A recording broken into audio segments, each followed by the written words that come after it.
Welcome back my dear friends. आप सभी लोगों का स्वागत है हमारे YouTube प्लेटफॉर्म पे PNP one day exam target. दोस्तों, CDP की 2 क्लासेज हो चुकी हैं और आप लोगों का यदि साथ बना रहा तो हम CDP की क्लासेज और अच्छे से लगातार अनुरोध जारी रखेंगे। बस आप लोग हमारे साथ धैर्य और विश्वास बना के रखिए। पीछे की 2 क्लासों में हम लोग मनोविज्ञान के इतिहास को देखा था।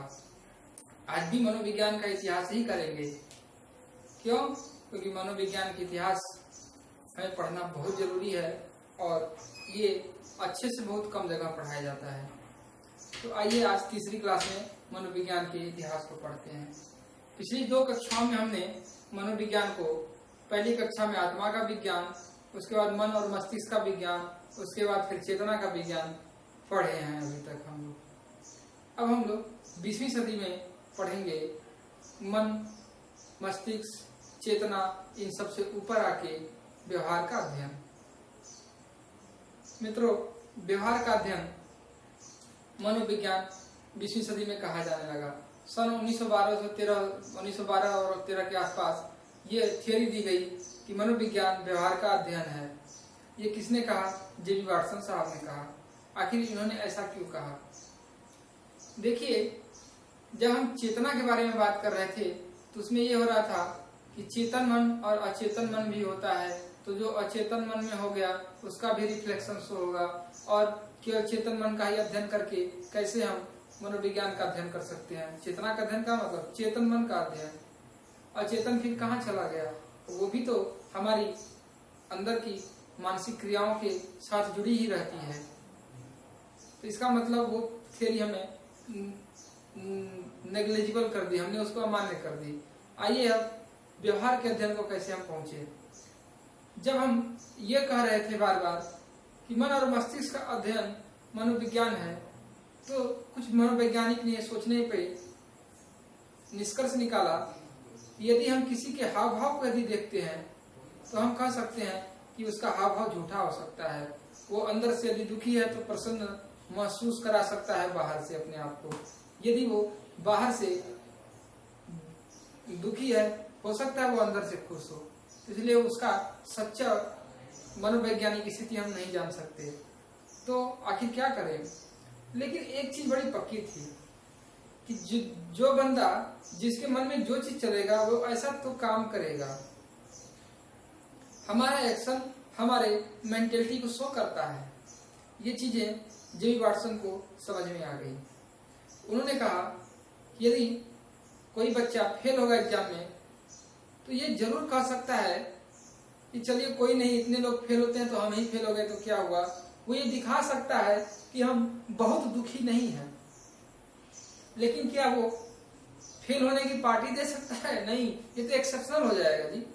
फेल होने की पार्टी थोड़ी ना देगा कोई। समझने बात की नहीं। इसलिए यदि वो दुखी है तो उसका एक्शन भी दुखी वाला ही होगा। वो उदास होगा, वो अच्छे से अपना काम नहीं कर पाएगा, हमेशा चिंतित रहेगा। यदि प्रसन्न है तो अच्छे से काम करेगा, अच्छे से अपने सभी क्रियाविधि को अपनाएगा। वो जो भी काम करेगा उसमें सफलता मिलने के उसके आसार ज्यादा हो जाएंगे। तो कहने का मतलब यह है कि यदि जैसा आदमी का मन होगा वैसा उसका एक्शन होगा। और यदि उसके एक्शन को हम अध्ययन कर लें तो उसके हम मन को अध्ययन कर लेंगे। इस तरह से हम उसके मनोवैज्ञानिक अध्ययन कर लेंगे। तो उसका एक्शन ही क्या कहलाया? हिंदी में व्यवहार कहलाया। ठीक है, यानी व्यवहार का अध्ययन क्या बन गया? मनोविज्ञान बन गया। ये कहा जेबी वाटसन साहब ने। लेकिन बहुत समस्या थी। ये जो व्यवहार शब्द है, ये व्यवहार शब्द होता क्या है, ये बड़ा मुश्किल हो गया बताना। क्या किसको हम व्यवहार कहेंगे? उन्होंने कहा एक्शन को व्यवहार कहेंगे, अपनी क्रियाओं को व्यवहार कहेंगे। तो आइए देखते हैं किस तरह की क्रिया को व्यवहार कहते हैं। देखिए, जो हमारा मन या मस्तिष्क होता है उसमें 2 चीजें होती हैं। एक होता है अमूर्त और एक होता है मूर्त। तो जब हमारा अमूर्त मन में जो क्रियाएं चल रही होती हैं, जब वो मूर्त रूप धारण कर लेती हैं तो जिस क्रिया विधि द्वारा वो मूर्त रूप धारण करती है उसी का नाम व्यवहार होता है। उसी का नाम क्या होता है? व्यवहार होता है।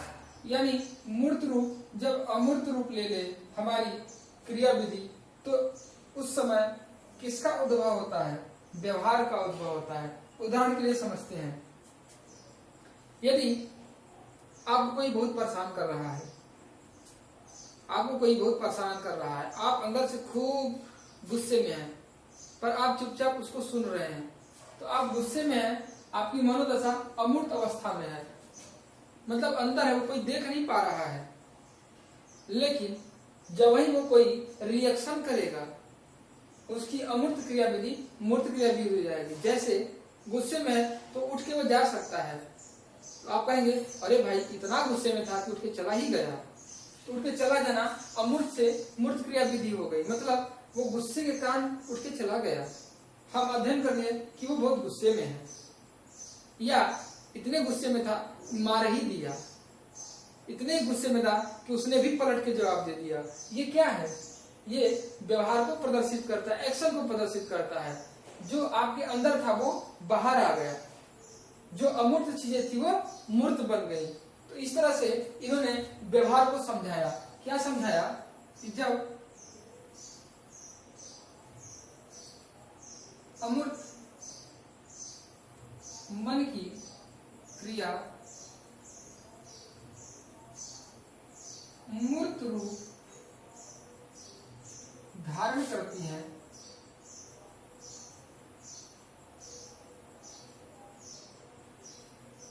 तब व्यवहार का उद्भव होता है। किसका उद्भव होता है? व्यवहार का उद्भव होता है। कहने का मतलब, जब हमारे अमूर्त चिंतन या अमूर्त क्रियाएं हमारे जो मन में होती है, जब वो एक्शन के रूप में आ जाती हैं, मूर्त रूप धारण करती हैं, किसका उद्भव होता है? व्यवहार का उद्भव होता है। अब चूंकि इन्होंने व्यवहार को बहुत अच्छे से समझाया और इन्होंने कहा कि व्यवहार का अध्ययन ही मनोविज्ञान है, इसलिए इनको कहा जाने लगा व्यवहारवाद के पिता, व्यवहारवाद के जनक।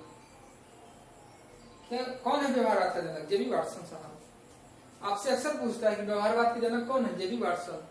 आज आपको समझ में आ गया होगा कि हमें जेबी वाटसन को व्यवहारवाद का जनक रटाया जो जाता था, पर क्यों कहा जाता था, यह आपको अच्छे से समझ में आ गया होगा। आपने व्यवहार का अध्ययन मनोविज्ञान है, व्यवहार किसको कहते हैं, इन चीजों के बारे में समझ लिया होगा। आइए कुछ और चीजें देखते हैं।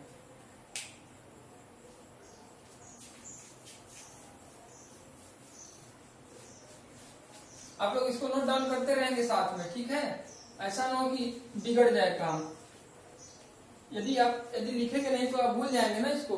आप स्क्रीनशॉट ले लिया करिए, या आप उसको साथ में लिखते रहिए, या जैसे मैं इधर हो जाऊं उस समय खाली मिलता है समय तो पॉज कर लीजिए, लिख लीजिए, फिर आगे वीडियो प्ले करिए। इस तरह से आप लोगों को आराम रहेगा। एक बार लिख लेंगे फिर सुन लेंगे, फिर लिख लेंगे फिर सुन लेंगे, ऐसे करके मजा भी आएगा। या स्क्रीनशॉट ले लेंगे तो पूरा सुनने के बाद लिख लेंगे। दोनों क्रियाएं आपके ऊपर हैं, जो करें। लेकिन हाँ, मैं रिकमेंड करूंगा कि आप नोट बनाएं। अब आइए, एक उर्वरक महोदय थे, विलियम वुडवर्थ। विलियम वुडवर्थ मनोवैज्ञानिक थे, रचनावाद के थे, या व्यवहारवाद के थे, या वे मन और मस्तिष्क के अध्ययन को मनोविज्ञान मानते थे? क्या था? तो वुडवर्थ भी एक व्यवहारवादी थे। ये पूछा हुआ क्वेश्चन है। व्यवहारवादी वुडवर्थ भी कैसे थे? व्यवहारवादी थे, बिहेवियरिज्म को फॉलो करते थे। वुडवर्थ ने क्या कहा, इसको सुनिए। ये बड़ा अच्छा चीज कहा। जो मनोविज्ञान की जर्नी है ना, उसी को इन्होंने अपने एक परिभाषा के रूप में लिख दिया। क्या कहा? देखिए, इन्होंने कहा मनोविज्ञान ने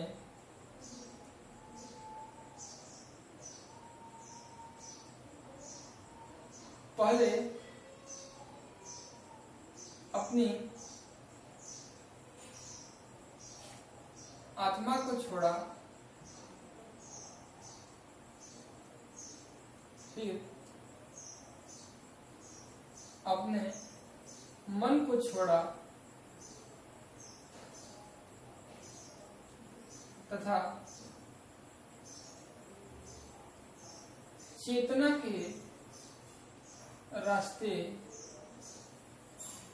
होते हुए अब व्यवहार की तरह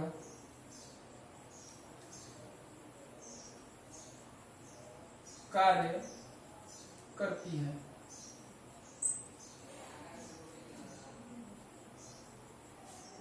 देखिए क्या कहा, मनोविज्ञान ने पहले अपनी आत्मा को छोड़ा, तो हमने क्या पढ़ा सबसे पहले, आत्मा का अध्ययन, फिर अपने मन को छोड़ा, तो फिर हमने क्या पढ़ा, मन का अध्ययन, फिर अपनी चेतना को छोड़ा, इसका मतलब हमने चेतना को पढ़ा, अब व्यवहार की तरह कार्य कर रही है, इसका मतलब व्यवहारवादी है ये।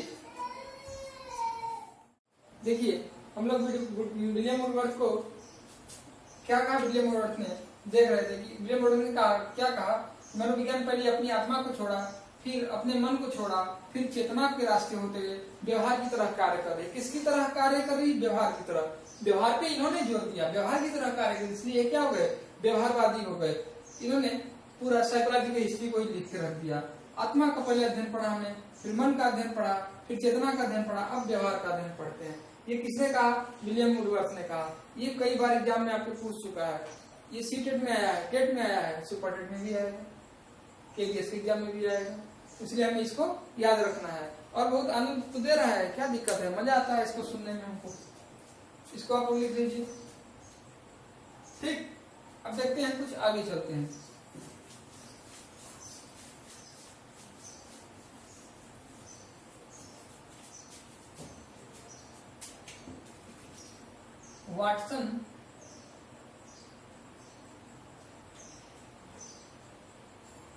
वाटसन साहब के एक शिष्य थे, कौन था, E.L. थर्नडाइक। क्या नाम था, E.L.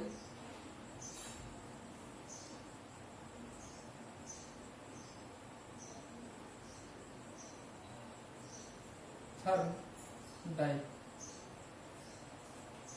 आज जो हम शिक्षा पद्धति देखते हैं, जिसमें हमें होमवर्क करने मिल रहा है, डांट मिलती है, कभी कभी रिवार्ड मिलता है, मतलब प्रोत्साहन मिलती है, वो सब किसकी देन है, E.L. थर्नडाइक की देन है। E.L. थर्नडाइक वाटसन के शिष्य थे। क्या थे, शिष्य थे। इन्होंने क्या किया, E.L. थर्नडाइक ये प्रयोग करते थे जानवरों के ऊपर। किसके ऊपर प्रयोग करते थे, जानवरों के ऊपर। आपको E.L. थर्नडाइक का प्रयोग सीखना है, बाद में मैं बताऊंगा, ये बड़ा एक्सटेंसिव नॉलेज इसका लेना, लेकिन अभी सुनिए। जानवर प्रयोग करते थे और उसको कहाँ लाते थे, बच्चों को फिर उसका उपयोग करते थे। और बच्चों के उपयोग क्यों करते थे, बच्चों के शिक्षा में इसका उपयोग करते थे। कहाँ करते थे, शिक्षा में। बच्चों के शिक्षा में इसका उपयोग करना शुरू किया इन्होंने। इस तरह से शिक्षा में E.L. थर्नडाइक का बड़ा रोल होने लगा। माना जाने लगा E.L. थर्नडाइक जो कुछ भी है E.L. थर्नडाइक ही है। E.L. थर्नडाइक भगवान माने जाने लगे। इस तरह से E.L. थर्नडाइक को एक तमगा मिल गया, एक उपाधि मिली, टाइटल। वो क्या थी, इन्हें शिक्षा मनोविज्ञान का जनक कहा जाने लगा। शिक्षा मनोविज्ञान का जनक कहा जाने लगा। किसको, E.L. थर्नडाइक को। आपने रटा होगा शिक्षा मनोविज्ञान का जनक कहा जाएगा। कैसे, ये जानवर प्रयोग करते थे, उस प्रयोग का उपयोग शिक्षा में बच्चों के ऊपर करते थे। किसके ऊपर, बच्चों के ऊपर। तो आपको जो आज होमवर्क मिलता है, डांट मिलता है, आपको जो प्रोत्साहन मिलता है, सब कुछ किसकी देन है, E.L. थर्नडाइक की देन है। लेकिन E.L. थर्नडाइक को एक व्यक्ति चैलेंज कर रहा था, जिसको कोई सुनने वाला भी नहीं था। क्यों, क्योंकि ये तो भगवान बन चुके थे, शिक्षा मनोविज्ञान के पिता बन चुके थे। उसका नाम था जॉन ड्यूई। क्या नाम था, जॉन डीवी। इन्होंने क्या कहा कि थॉर्नडाइक गलत कर रहे हैं। कैसे गलत कर रहे हैं? थॉर्नडाइक का मानना था कि बच्चे को सिखाना तो प्रेशर डाल दो, डांट दो, धमका दो, अपने आप बच्चा लगेगा पढ़ने, नहीं पढ़ रहा है कूट दो, बच्चा लगेगा पढ़ने। लेकिन जॉन डीवी ने कहा नहीं, ये ठीक नहीं है। बच्चे को हमेशा एक मोड में नहीं रखा जा सकता, उसको आप होने दीजिए शिक्षा के मूड में। कभी न कभी उसका मन तो करेगा, फिर शिक्षा देंगे। उसको प्रोत्साहित करिए, उसको मोटिवेट करिए, वो पढ़ेगा। उसको मारने पीटने धमकाने डराने की जरूरत नहीं है। इनकी बात कोई सुन नहीं रहा था। क्यों? क्योंकि यह भगवान को ही चैलेंज कर रहे थे, शिक्षा मनोविज्ञान के पिता को ही चैलेंज कर रहे थे। लेकिन बाद में धीरे धीरे इनकी शिक्षा पद्धति को एडाप्ट किया जाने लगा। कैसे? ये अपना एक स्कूल खोल लिए। कहे मेरी कोई बात नहीं सुन रहा है तो कोई बात नहीं, मैं अपना स्कूल ही खोल लेता हूँ। ये स्कूल कम प्रयोगशाला थी, स्कूल कम लेबोरेटरी थी, मतलब स्कूल के साथ प्रयोगशाला भी थी। इसमें बच्चों को लाते थे, पढ़ाने के साथ उन पर प्रयोग करते थे और इस प्रयोग का इस्तेमाल अपने शिक्षा में किया करते थे। इसका रिजल्ट बड़ा अच्छा निकलने लगा। जैसे हम बोलते हैं खाली पढ़ाइया कोई चीज ना है, बच्चन के खेले कूदे भी रहे। इसका अर्थ क्या है कि जितनी भी एक्स्ट्रा करिकुलम एक्टिविटी है, चाहे वो सिंगिंग हो, चाहे डांसिंग हो, चाहे वो आपके कोई अन्य कार्य हो, जितने भी एक्स्ट्रा करिकुलम एक्टिविटी, जितने भी कंस्ट्रक्टिव कार्य हैं, वे स्कूल में आने लगे। उसका रिजल्ट बड़ा अच्छा दिखने लगा, उससे हमारी पढ़ाई भी अच्छी होने लगी। ये चीजें किसकी देन थी? जॉन डीवी की देन थी। तो आप ये कह सकते हैं कि आज की जो शिक्षा पद्धति है वो ईएल थॉर्नडाइक की नहीं, जॉन डीवी की पद्धति है। और ईएल थॉर्नडाइक थोड़े पुराने हो चुके हैं। जैसे हम लोग के पिताजी टाइम में सुनेंगे आप, हमारे के मास्टर बहुत कुटत रहे हैं, डंडा डंडा मारत रहे हैं। हम लोगों का ऐसा नहीं होता है, अब तो पनिशमेंट है। ये सिस्टम समझिए कि लीगल भी नहीं है बच्चे को मारना। ऐसा क्यों है? आपने जो शिक्षा का जो नवीनतम प्रयास आप जब पढ़ेंगे, या जो लोग पढ़ रही हैं या पढ़ रहे होंगे, उसमें देख रहे होंगे कि कैसे कैसे शिक्षा बदली। और आश्रम व्यवस्था था, आश्रम थी, धीरे धीरे आपके शांति निकेतन जैसे संस्थानों की स्थापना होने लगी। रविन्द्रनाथ टैगोर के शांति निकेतन सुना ही होगा। उसके बाद स्कूली शिक्षा, लॉर्ड मैकाले की शिक्षा धीरे धीरे धीरे बढ़ता गया। उसमें धीरे धीरे इन मनोवैज्ञानिकों का भी इनपुट रहा और आज शिक्षा एक नए रूप में आपके सामने है। इस तरह से शिक्षा मनोविज्ञान का जन्म हुआ। लेकिन जॉन डीवी की वो चीजें नहीं मिल पाई। जैसे जनक का उपाधि मिल गया था, तो जॉन डीवी का रोल तो बहुत है, ये सब लोग मानते हैं कि शिक्षा में इनका रोल बहुत है, इनको महत्व दिया जाता है। पर जनक की जो उपाधि है वो ईएल थॉर्नडाइक को ही मिला। मतलब आपको शिक्षा मनोविज्ञान के फादर पूछेंगे आप तो याद रखना है ईएल थॉर्नडाइक। पर आप यदि पूछ रहे कि आधुनिक शिक्षा पद्धति किसकी ज्यादा सिद्धांत पे काम करती है, तो आपको दिमाग में रखना है जॉन डीवी के, ईएल थॉर्नडाइक के नहीं। ईएल थॉर्नडाइक के बहुत आपको पढ़ना पड़ता है। प्रिंसिपल सिद्धांत, 3 मुख्य सिद्धांत, 5 सुषुप्त सिद्धांत, अरे law of effect, law of readiness, ये सब पढ़ते हैं ना, प्रभाव का नियम, तत्परता का नियम, ये सब थॉर्नडाइक की तो देन है। तो इस तरह से हम मनोविज्ञान की जर्नी को देखें। अब अगले क्लास में हम क्या करने वाले हैं, पैरामीटर, स्केल, मेजरमेंट जो होती हैं साइकोलॉजी में इस्तेमाल होती हैं, उनको हम देखेंगे। क्योंकि वहां से भी सीटेट में आपको क्वेश्चन पूछता है, हर साल लगभग एक क्वेश्चन आता ही आता है। रेटिंग स्केल क्या है, कैसे, ये सब एक क्लास में वो कवर हो जाएंगे या 2 क्लास मैक्सिमम। इसके बाद हम स्कूल ऑफ साइकोलॉजी पे शिफ्ट करेंगे। आज यहीं तक रखते हैं। आपको यदि मेरी क्लास अच्छी लग रही हो तो प्लीज इसको कमेंट करिए, शेयर करिए, ज्यादा से ज्यादा सब्सक्राइब करिए और लाइक करिए। जय हिंद, जय भारत।